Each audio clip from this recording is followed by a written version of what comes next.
Beaches act as a barrier between land and sea. They stop waves. They absorb the energy of the incoming waves. This energy is dispersed over the countless particles which make up the beach, particles which move and adjust to changes in the nature of the wave energy. This is important, as can be seen from the fate of this sea wall. It may have looked large and imposing, but it was too rigid. It couldn't adjust to the force of the waves, and as a result, it has been destroyed by storm waves. Beaches are usually much less impressive, but they are able to cope because of their ability to adjust. This should mean that no two stretches of beach will be exactly alike. And we are going to examine the relationship between waves and beaches here on Spurn Head on the north shore of the Humber estuary. Let's look at two beaches here. This is a fairly steep beach, a mixture of sand and shingle.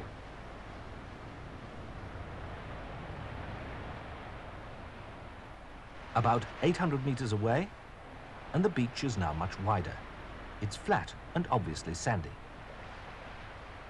We can find out more about these differences by making fairly simple measurements. First, we will look at the slope of the beach.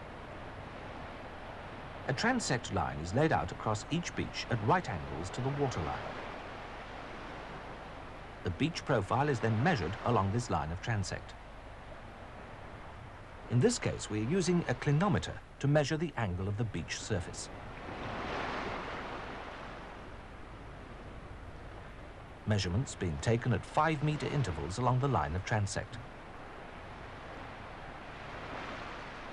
A more accurate method is to level across the beach. This can involve expensive instruments, but here a simple and inexpensive method is being used. A piece of plastic tube is laid out between two poles along the survey line. Once again, the poles are 5 meters apart. It's filled with water. The level of the water is measured at each end of the tube. The difference between these levels gives the fall of the beach between these 2 points. In this case, 22 centimeters in the space of 5 meters. By repeating such measurements, the beach profile can be drawn. There is a second difference between the two beaches: the size of the material which makes up the beach. Once again, we can measure this in the field. On this flat beach, the sand is fine, and the mean particle size can be obtained by comparing it with samples of known size. They're obtained by sieving and are carried in these small tubes. The comparison is simple. Here, for example, the particle size is 0.13 millimeters.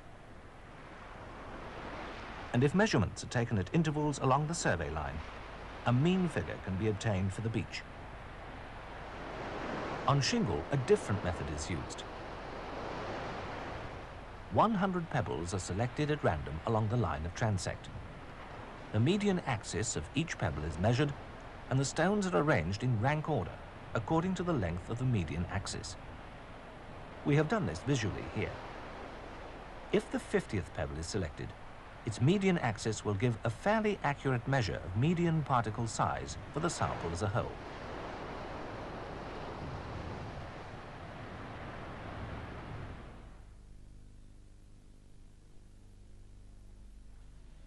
The nature of the material can have an important effect on the form of the beach.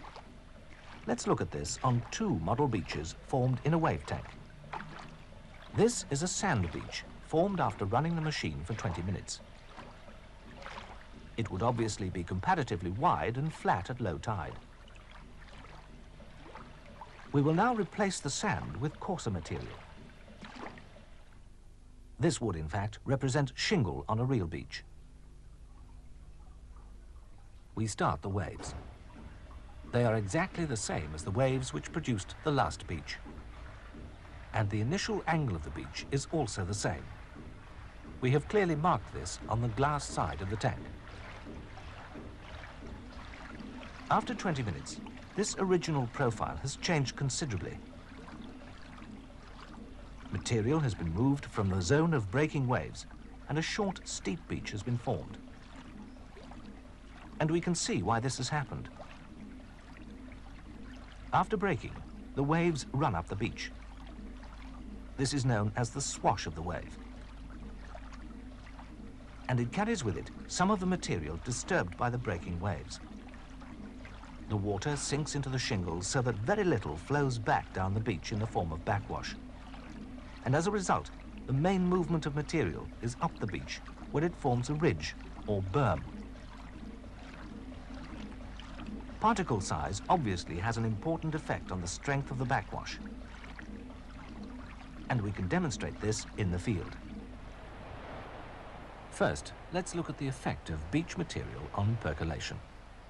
If an open-ended can is pushed into the sand, it can be filled with water, and the time taken for the water to soak into the beach can be measured. Here on the sand beach, the percolation rate is slow.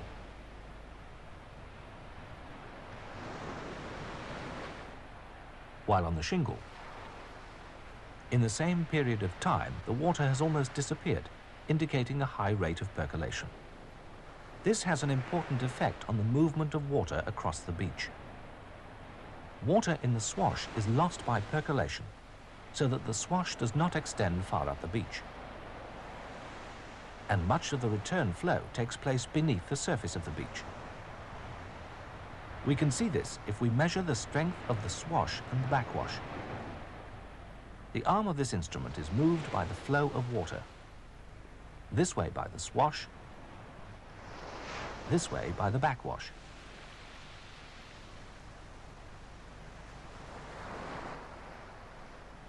In the water off the shingle beach, the movement is quite clear. The swash and the weaker backwash. The swash, the backwash. The beach material has obviously helped produce this pattern, but the nature of the waves is also important. Let's look at the waves on the two beaches. Here on the flat sand beach, the waves are steep and they reach the beach in rapid succession.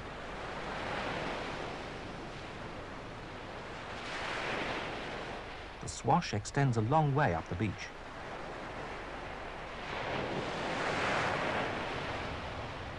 We can see this more clearly in the wave tank. The steepness of the breaker is now obvious, and the crest is already beginning to break into a line of foam. These are surfing breakers. On the steep beach, the waves are different. Again, they are large, as you would expect on a day like this following a storm. But they tend to subside into foam, which surges up and down a small area of beach.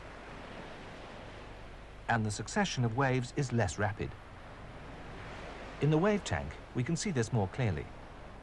The wave is lower and less steep. It breaks in a less dramatic manner. And the swash and backwash are less pronounced. These are surging breakers. We look at the effect of these breaker types on beach form.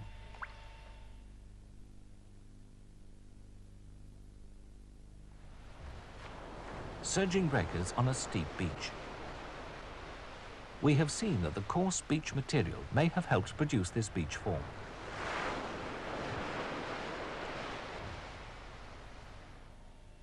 In the wave tank, we can see the part played by wave type in this process. Here we have surging breakers. They would in reality be 1 meter high, and there would be 100 meters between crests. And they are breaking on a sand beach. The movement of material begins almost as soon as the waves hit the beach. After 10 minutes, the changes are striking. Material has been moved up the beach from the break point, and distinct ripples have been formed on the seaward side of the breaking waves.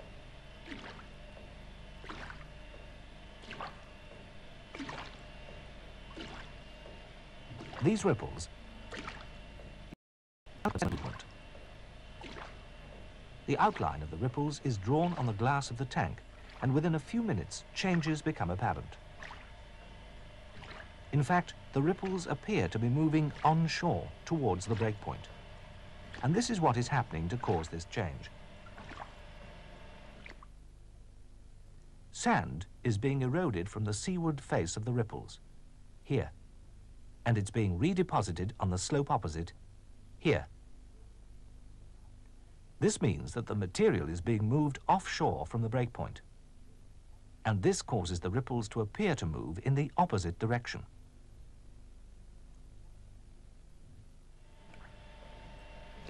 Inshore, from the breakpoint, the pattern of movement is different.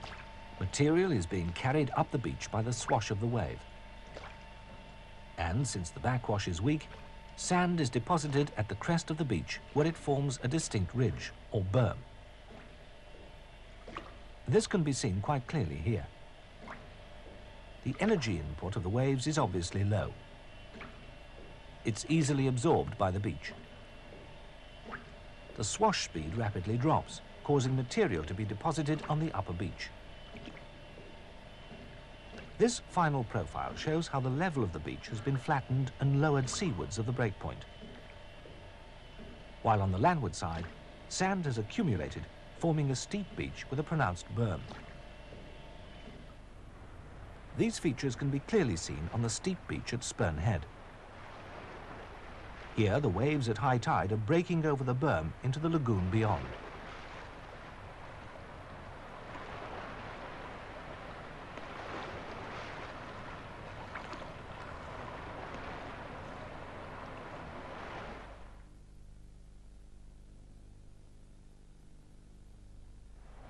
We have seen that the relatively flat surging waves produced a steep beach. What is the effect then of these more impressive surfing breakers, which push large amounts of water onto this flat beach?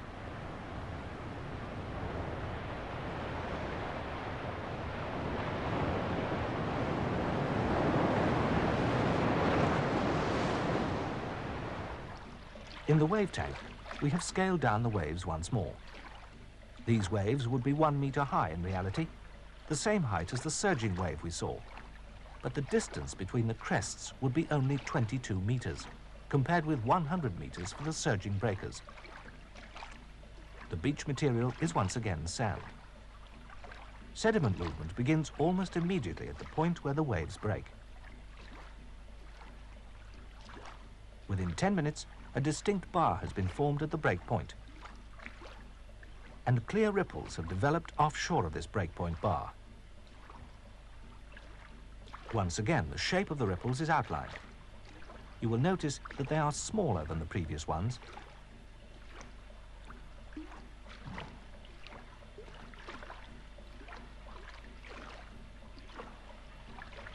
Within a few seconds, there's a marked change.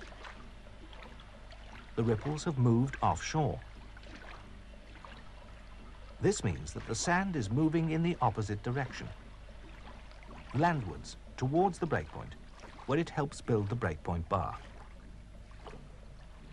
At the same time, the upper beach is being eroded, and there is a strong backwash which carries sand down the beach, once again towards the breakpoint bar. The effects of sand moving towards the breakpoint from both directions are very striking. After 20 minutes, the breakpoint bar is large, and the level of the original beach has been eroded. It's now much flatter than it was, and large areas of sand will be exposed at low tide. The bar causes the waves to break farther out to sea, and the wide expanse of flat beach gives the water a long time to come to a halt. As a result, the energy of the waves is absorbed. Thus, flat beaches like this can absorb the energy of these steep surfing breakers.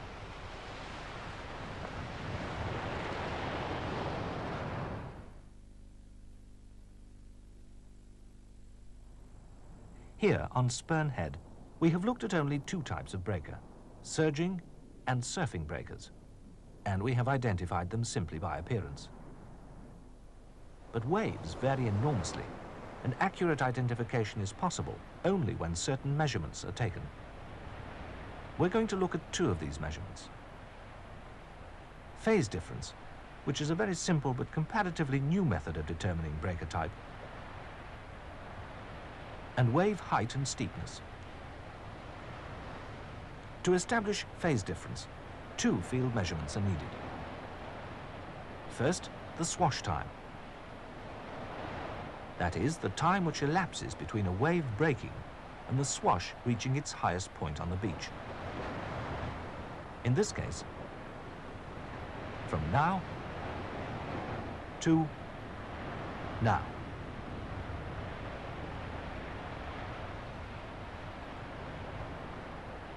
The second measurement is wave period.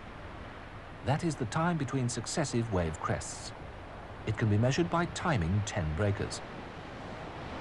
And the average gives the wave period. Phase difference can then be obtained by dividing the swash time by the wave period. For surging breakers, it's about 0.5. For surfing breakers, 3 and upwards. An indication of the energy carried as waves is given by the height of the waves. The difference in level between the crest and trough of a wave being the wave height.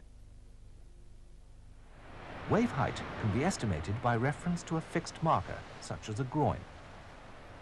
And if a scale is placed on the groin at low tide, this can be quite accurate. On an open beach, however, measurements must be taken using a staff. This can be difficult and should not be attempted if the sea is not very calm.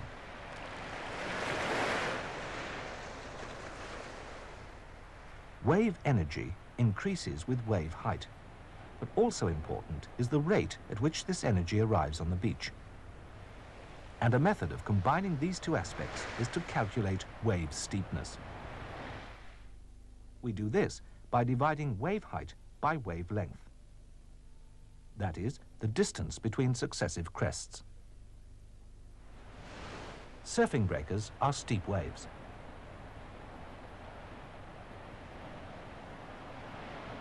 Surging breakers are shallow. Why do they occur on two beaches so close together? Let's look at the angle at which the waves approach these beaches. Here, the angle of approach is very narrow. The waves strike the beach almost directly. The energy is concentrated, causing steep waves, and therefore surfing breakers. Here, the angle of approach is much wider. Wave energy is spread over a long length of beach.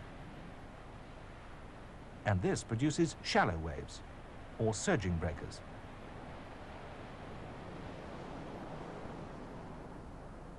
And these differences are caused by a change in the direction of the coastline.